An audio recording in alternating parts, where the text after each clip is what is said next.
Terima kasih saudara Anda masih bersama kami di Sapa Indonesia Pagi kali ini di segmen Kompas Bisnis bersama saya Putri Oktaviani. Indonesia kembali berhadapan dengan masalah musiman yang kerap datang dan pergi. Bulan ini merosotnya nilai kurs rupiah disusul melonjaknya harga minyak mentah dunia. Tentu tidak menguntungkan Indonesia yang masih bergantung pada impor minyak. Nah kemarin saudara, Kompas Bisnis membahas perjalanan rupiah yang akhirnya tembus ke Rp16.400 per dolar. Hari ini kita ulas tentang harga minyak dan apa dampaknya bagi Indonesia yang selama ini bergantung terutama impor BBM. Nah kita ke data pertama ya soal grafis minyak jenis Brent. Nah saudara, ini adalah grafis chart minyak jenis Brent. Di awal bulan, tepatnya di 4 Juni, harga Brent masih di 76,25 dolar Amerika per barrel. Tapi lihat nih, di tanggal 17 Juni, masih di bulan yang sama ya, cuman beda sekitar 13 hari aja. Harganya sudah melambung ke 82,67 dolar per barrel. Angka ini saudara bersumber dari Google Finance. Tapi kalau mengacu ke data Bloomberg, harganya sudah menyundul 84 dolar per barrel. Sebenarnya kalau levelnya nih ada di 82 dolar, ini masih masuk dalam range yang ditetapkan pada ICP atau Indonesia Crude Price dalam APBN 2024. Tapi yang jadi masalah adalah rupiahnya saat ini udah nggak sejalan. Rupiah yang ditetapkan oleh APBN ini adalah di level 15.000 waktu itu ya. Tetapi saat ini sudah tembus 16.300 rupiah lebih. Jadi gapnya ini sudah sangat jauh. Kami kasih catatan saudara, di dunia ada pasar minyak nih ada beberapa jenis. Yang terkenal itu adalah Brent dan juga West Texas Intermediate atau WTI.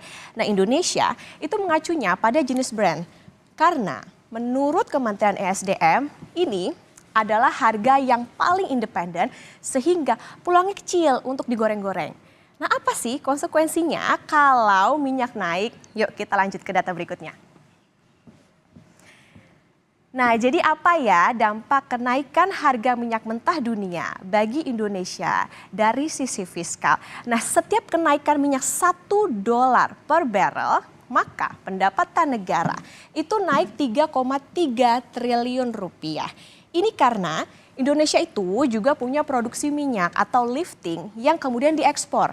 Jadi ada produksi minyak kita yang bukan untuk konsumsi dalam negeri. Tapi jangan lupa saudara, meski ada ekspor kita juga impor minyak loh. Makanya Indonesia disebut sebagai net importer. Ada BBM juga di dalamnya. Nah bagi Indonesia yang masih impor, kenaikan harga minyak 1 barrel juga berarti belanja beban negara naiknya sampai 9,2 triliun rupiah. Jadi pendapatannya naik, tapi belanja beban naiknya juga lebih besar. Apa yang terjadi? Nah inilah yang disebut defisit. Waduh jangan-jangan harga BBM-nya bakal naik. Nah kita ke data selanjutnya. Dolar dan minyak mentah ini sama-sama mendidih ya. Apakah masyarakat harus langsung panik? Nah seharusnya enggak ya. Karena Indonesia itu meskipun sebagai net importer minyak punya perlindungan daya beli yang bernama subsidi. Tahun ini nggak tanggung-tanggung saudara. Nilai subsidinya itu di 189,1 triliun yang ini nih. Lebih besar dibandingkan dengan realisasi tahun lalu yakni 159,6 triliun rupiah. Bahkan sebenarnya tahun lalu ini juga sebetulnya melebihi target yang dipatok oleh pemerintah yakni 145,3 triliun rupiah. Nah apakah tahun ini akan berulang jebol dari target? Nah subsidi BBM kan dapat. Subsidi listriknya dapat, subsidi gas dapat, bansos dapat. Tahun depan, ingat, dapat makan bergizi gratis juga. Baik banget ya negara ya. Atau sebenarnya ini justru jadi bom waktu bagi kesehatan APBN. Nah setelah ini, Kompas Bisnis akan tanya ke ekonom di segmen setelah ini.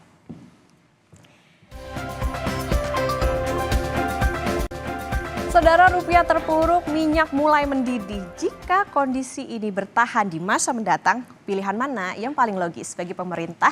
Jebol subsidi demi daya beli atau menaikkan harga BBM jual ke masyarakat? Nah, Kompas Bisnis pagi ini akan tanya ke Putra Satria, Head of Research Bahana Sekuritas. Selamat pagi, Mas Satria.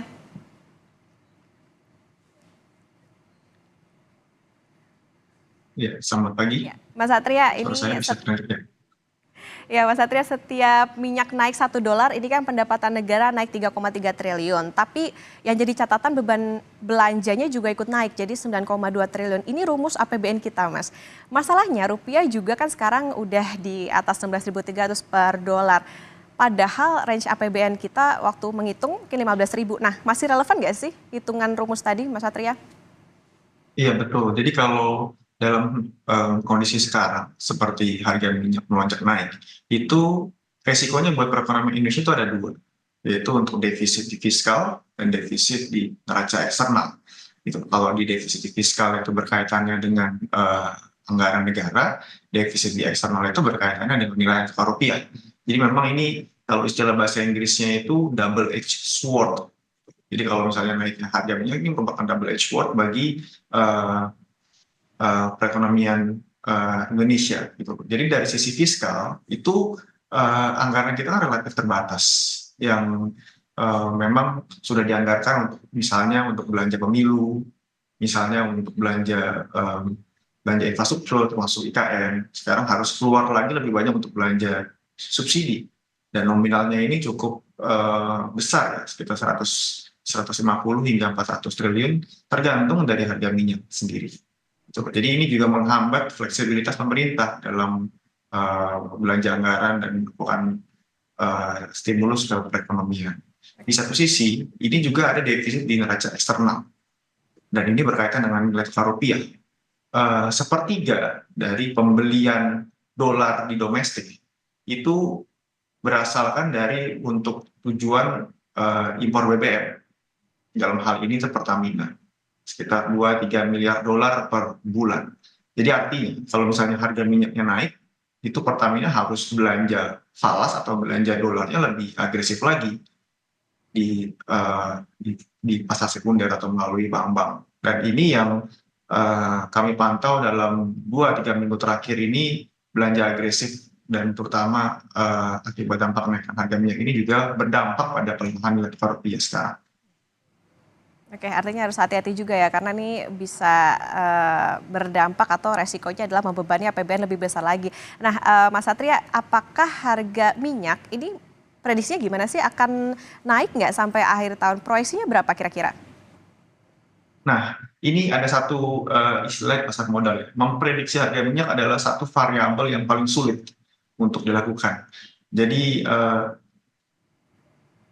kita hanya bisa melihat dari sisi supply dan demand kan, gitu loh. Kalau dari sisi supply itu sampai sejauh ini memang Arab Saudi itu masih mengerem produksinya, gitu loh. Rusia juga masih mengerem produksinya.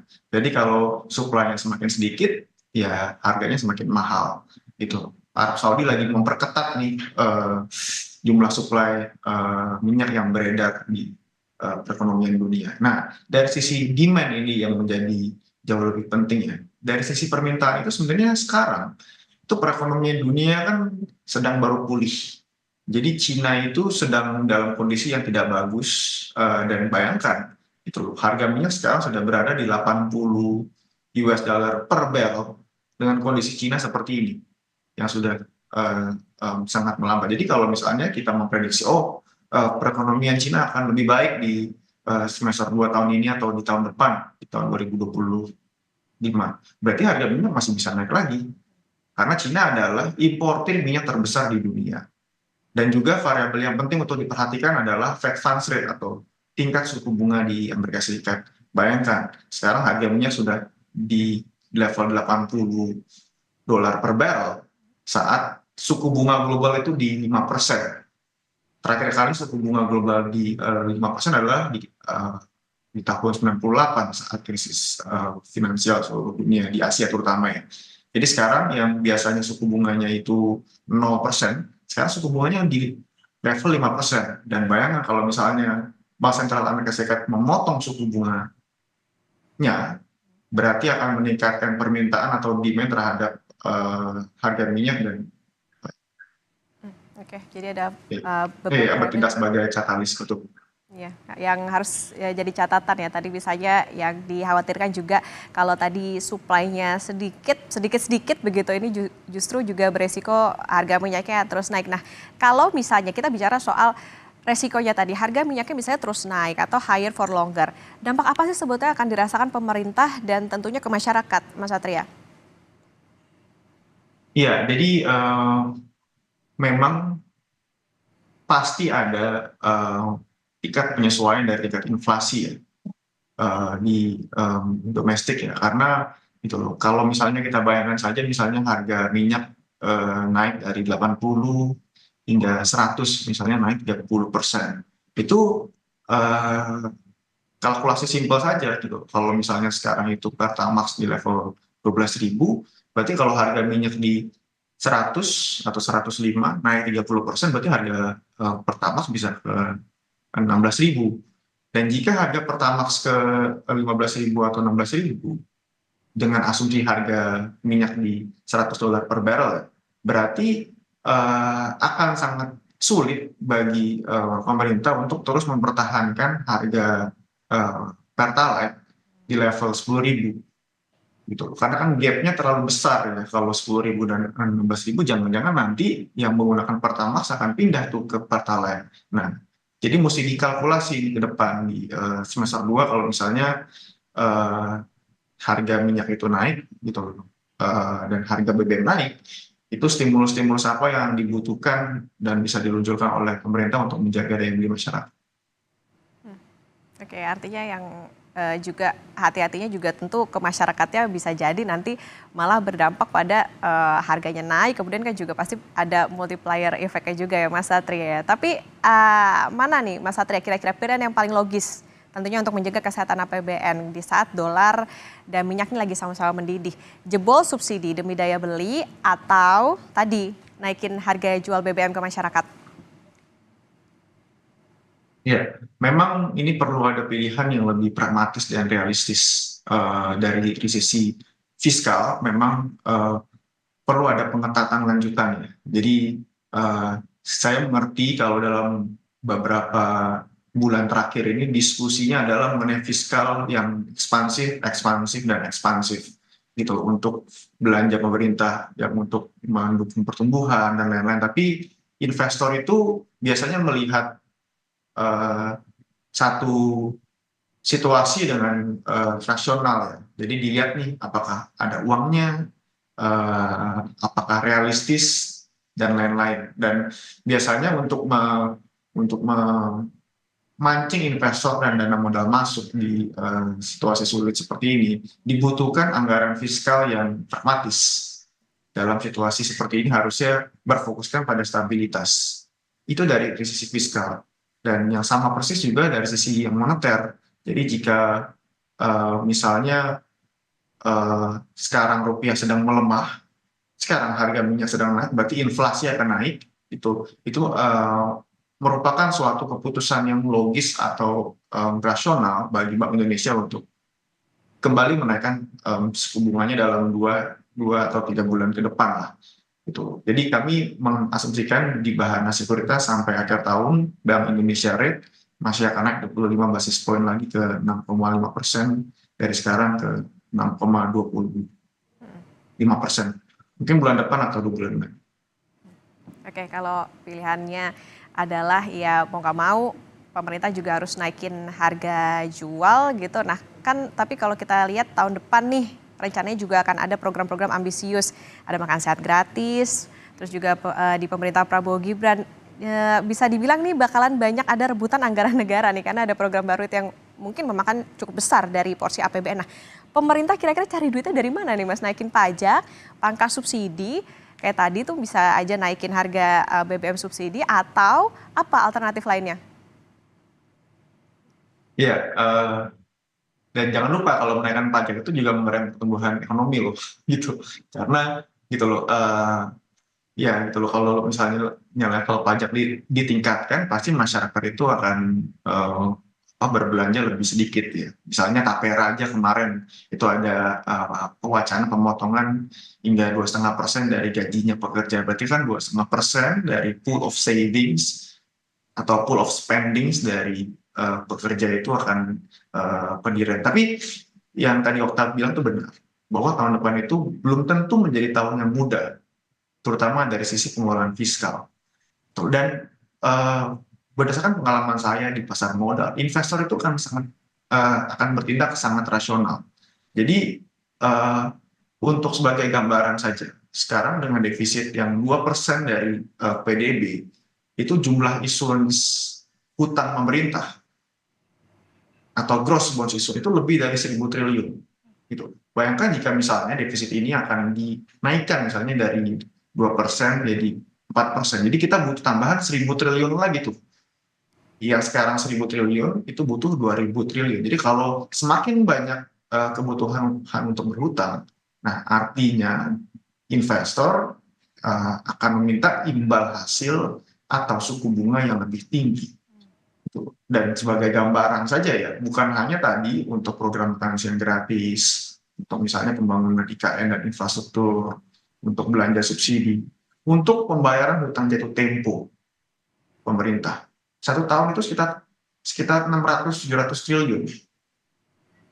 Gitu. Jadi bayangkan sekarang penerimaan pajak kita 2.500 triliun, itu setiap tahunnya begitu awal tahun itu fiskal dimulai sudah ada kebutuhan jatuh tempo membayar utang saja 700 triliun, 600-700 triliun.